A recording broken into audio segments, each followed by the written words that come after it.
Assalamualaikum warahmatullahi wabarakatuh. Halo semua, perkenalkan nama saya Zara Hanayani dengan NIM 24042245. Di video pembelajaran kali ini akan membahas materi mengenai kebijakan ekonomi negara yang untuk memenuhi mata kuliah saya yaitu ekonomi publik dengan dosen pengampu Bapak I. Permana STMT.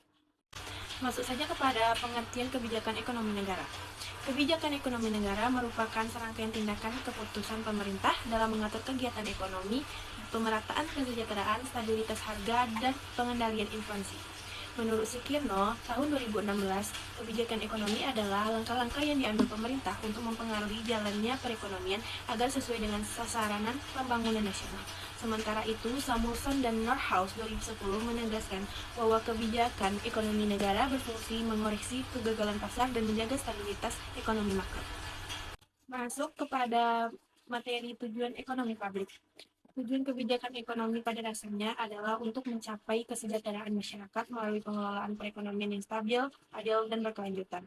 Pemerintah menetapkan kebijakan ekonomi dengan maksud menjaga kestabilan ekonomi, meningkatkan pertumbuhan ekonomi nasional, serta menyeimbangkan antara sektor produksi, konsumsi, dan distribusi.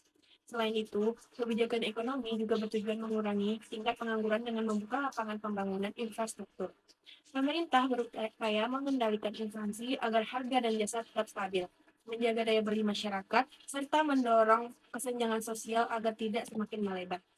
Dalam konteks pembangunan jangka panjang, tujuan kebijakan ekonomi juga mencakup peningkatan daya saing ekonomi nasional di tingkat global melalui inovasi, penguatan industri dalam negeri, dan peningkatan kualitas sumber daya manusia. Dengan demikian, kebijakan ekonomi negara tidak hanya berorientasi pada pertumbuhan ekonomi semata, tetapi juga pada keseimbangan sosial dan keberlanjutan pembangunan. Selanjutnya, jenis-jenis kebijakan ekonomi. Kebijakan ekonomi terbagi menjadi beberapa bentuk utama. A. Kebijakan fiskal. Kebijakan yang berkaitan dengan pengelolaan pendapatan dan pengeluaran negara melalui APBN. Tujuannya adalah untuk mempengaruhi permintaan agregat, pertumbuhan ekonomi, dan distribusi pendapat. Contoh, pengaturan pajak, subsidi, dan belanja publik.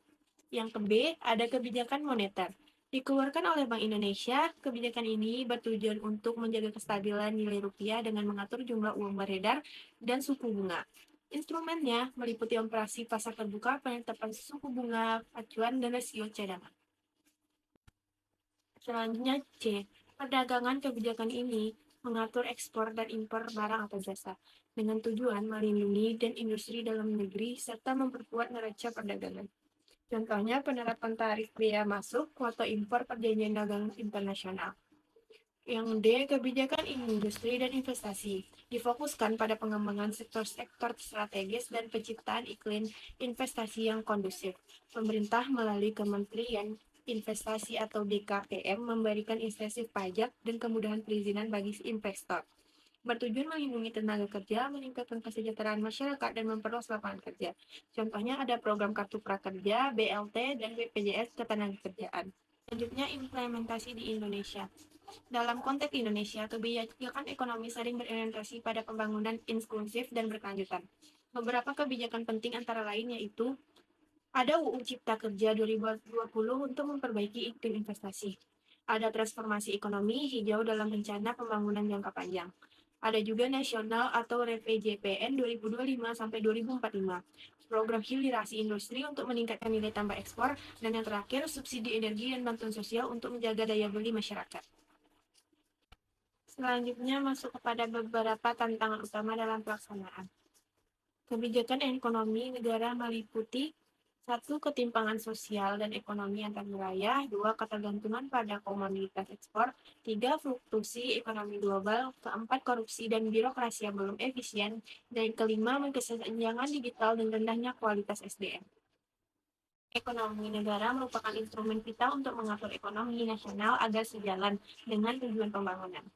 Melalui kebijakan fiskal, moneter, perdagangan, dan sosial pemerintah berupaya menjaga stabilitas, meningkatkan kesejahteraan, serta menghadapi tantangan global.